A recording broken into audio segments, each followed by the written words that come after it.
Il est trop dingue, trop dingue. C'est monsieur, c'est déjà dit que lui, mentalement, il est malade quoi. Je te jure. Non, c'est pas possible. C'est nous, moi je n'ai rien à dire. Non, allez en bas. Allez. Quoi, Non, c'est pas possible. Eh bon Dieu, mais oui. Oh mon Dieu. En fait, mi fa numa lugol quoi, mais autour de qui on a ti qu'on est bolunda quoi. Non, c'est pas possible.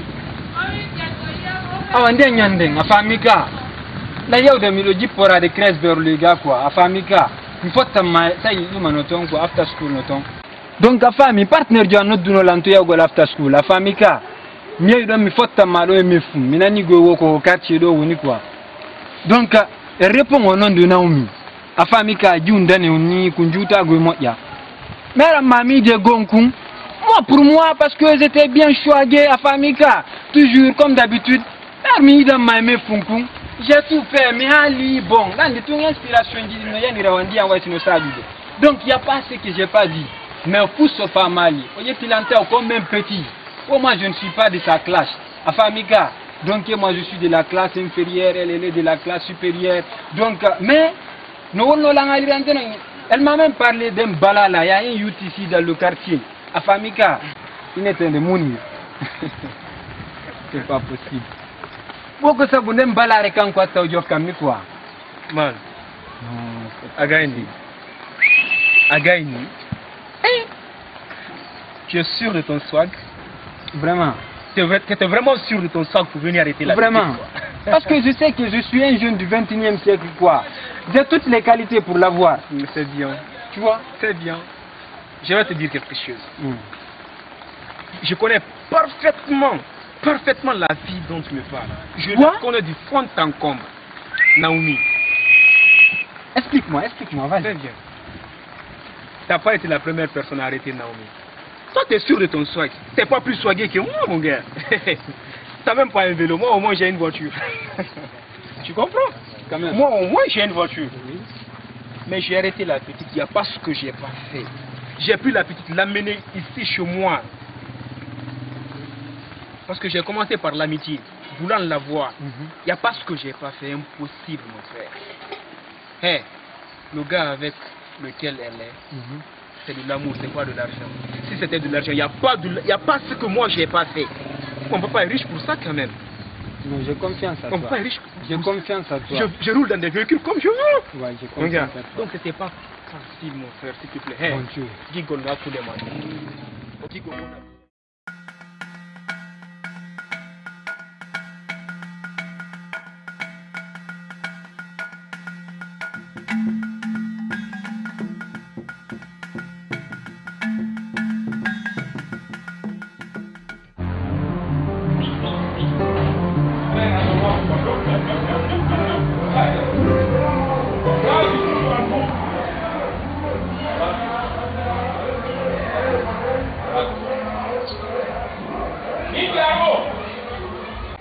ay nanu lam ka julɗo ay nanu ka julɗata ka jamiuɗo jaka bonɗo ɓurama bandi dine rewɓe bandi ko adduɗa ka suudu ɗo kon hande ala ko ƴakkaliɗa debbo bandijo mo naduɗa ka suudu ɗo ala ko ƴakkaliɗa o yenni la nene baba o raɗi kelanɗo a gotimuɗa nder suudu ɗo ka nder suudu ɗo seni ke ga ɓawa komi inni debbo bandijo mo naduɗa ɗo o mbay men anda jombino a tenanani lañinɗan ko a julɗo a feewi senoru jako ka bonɗo a ƴetti rewɓe bandinaɗi ka nder suuɗɗo andu heewi ha mi ayi ka suuɗɗo jiyo ala ko accirimi ɗo ala ko acci o raɗila an tigi an ka suudu an ɗo min munir ala jeeng tawon ɗo jiwo mi feetukani hoyɗi ñande mi halani on konngol gotol o watta naɗile e mum mi inni on ko nanɗon e ko yiɗon ina gotu si on yii ande no wadde mais ko on yiyali kon ala jeen taw jaɓu muniru jiwo min ka suudu an ɗo awa muniru an ko tonguma sumugo ko ya mayi eppa feni mi naati ɗo min e o raɗi kela ngala ko accirla o ko an jeyɗe galle ya fenana rewɓe inna ko an jeyɗo ala jeen certainement tawi ko on ɗo wolɗo hara on hoyɗu lan holi on hoyɗu ɗum ma hara ko jinna tawɗo nder ga mais ka nder suudu am min akanan do sabi jabe aw moy dum wala ya makran sabi jabe hande wala ko tako awal tako wala tako o watala yaltinde do ni dungi hore ko yaltinde do wa mo ala jon tawdi la nga debbo yaltinde la mais afewa pew ka ban mi jogi ala jigini on ko mi wata holo do lam bakki do hutilan ni ayal toy ko si ayal tida no do hutilan trop do hutilan ala ji si tay woni gongon do wadi yo mi wontu leggal do ala ji no hutilan trop ajje modi la do créer na problème ala ji bayna ka fenande certainement haray ko jinna hay hecci angi mi yalti do salli gagol subaka goddum go majini lan do mi dogi mi nato mi anda nyombali ba fanga doga tara ko jinna taw banga de ko tamen nan taw ala je depuis min woni ka suudu mon do ko ande wawto lalandade ko to gamen si don fala lan tun créer des problèmes ko bay mi ali feno wa ma depuis mi taga feno wa ma anko fen ha hande mi fenanali on ala je ko woni wadde do kon fop ko wala ala famu mi fenanali on hande mi fenanta on jangu mi sata ko fenande ko lela acce huta golla mi ala jodi tula la sabi on kawa wata parce que wata wonde tan hande ba bon ko mi fala ko ya yalta na taw ape wa ba joni ala je so mola kila na joni ngare pusala ko mo asi tay mola kila ara wa yal tinere ka galle mo joni do mola kila no woni ke amiron e di bawa ko no woni ga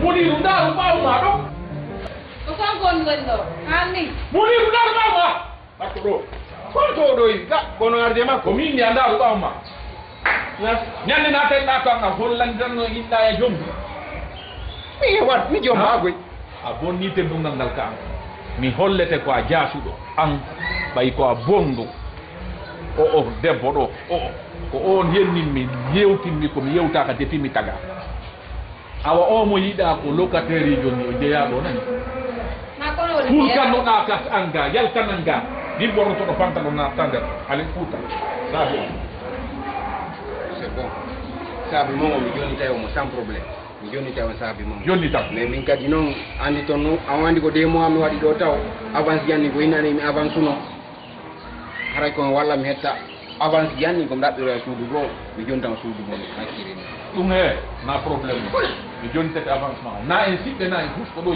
yidu sans problème yal tananga joni nyande avance janni ngari wo nyeti ko joni gasi lan sabbi joni sidiari mi yeyi sidiara no ande walda do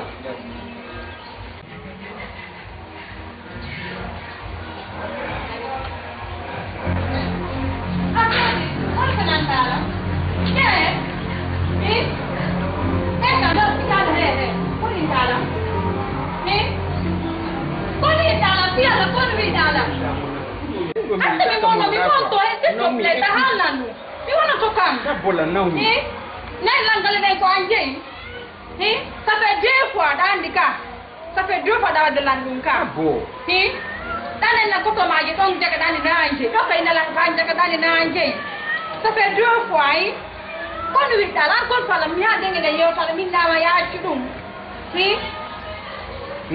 non s'il te plaît ça fait 2 fois min ma ya chudum ka mi ani maka Tankari gira dum do c'est fini arro eka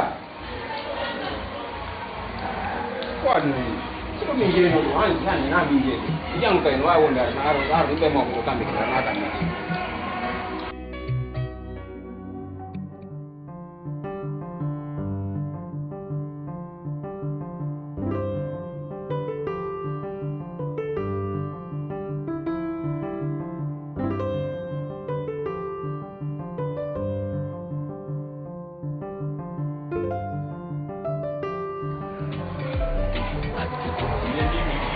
dari nano e nyamo mi hebali avance kima di atudadi ndo mi nyamino joni non awona do ha avancement on timi e hore condition dum ko saria mi adda do pay ko ngangotu ko ayna nam nyande o tebbo nyaati nder ko wo harana be nguma mo jombuda o bay lande jomba kadi be nyande ko dabata ko ngai bay on sa yaro mi ardi do mi adde ko kipe ayne nyande o nyande do sundum do on so kata sundu ko muditata si debbo jana no naati ɗo mi andi ɗum humpitike ɗum si mi ari a anday lan o sorta e mesela anani inani ko ɗum ni faala mi adday ko ayna galle ɗe ko on sokata ko on uddita ñande debbo jana no naati ka suudu ɗo wonde ñande anday lan ko itta e mesela anani inani c'est très simple on ala jengo famuto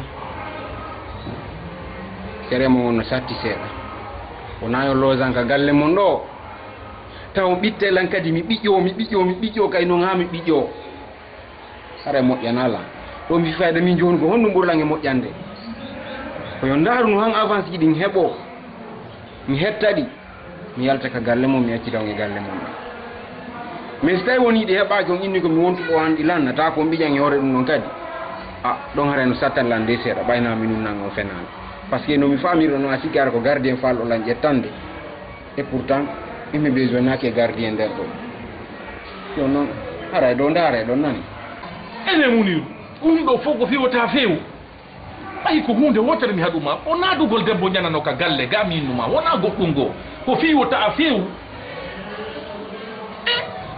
Muniru an a fonda feewa e acci hakke Muniru landoma mi landotoma hannde kadi an ko honto iwruɗa ko mo a honto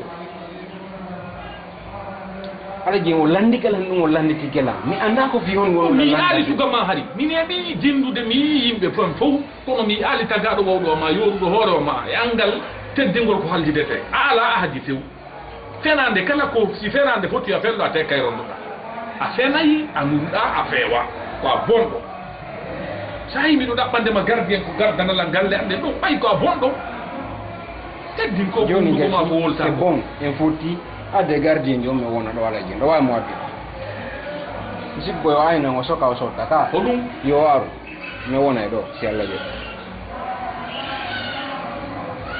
joni ko ɗum ñallen jam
Lami ayimo jogi ɗo saɗa aɗo depa ari ɗo depa ɗuti ɓawa ma tawto alay goto woni hakkude mayi to dari ke darɗa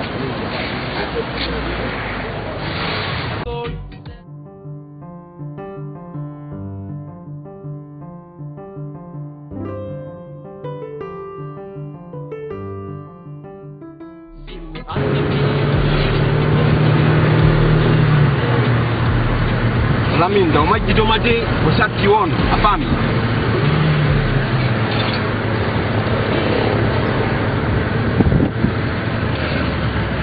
so naati ka quartier naatu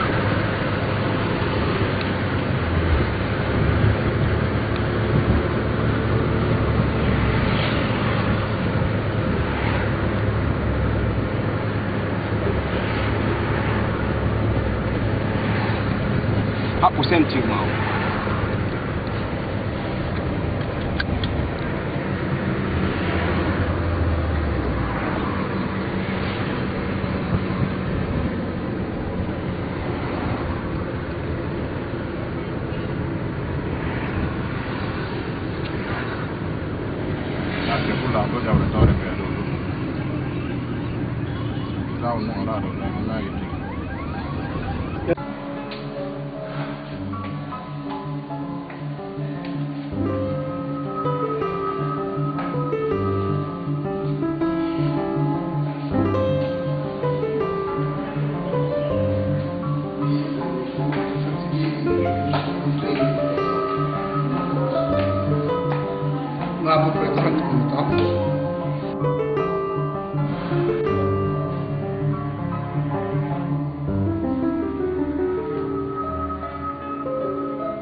Dites-moi, s'il vous plaît, qu'est-ce que vous voulez? C'est une très belle question, monsieur.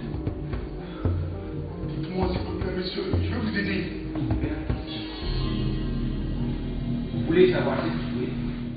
Oui. Le sac d'argent.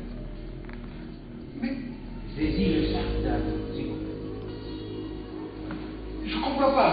Je dis le sac. Le sac d'argent, je dis. Monsieur, attendez, calmez-vous. Calmez-vous, je vous ai dit, s'il vous plaît. Calmez-vous.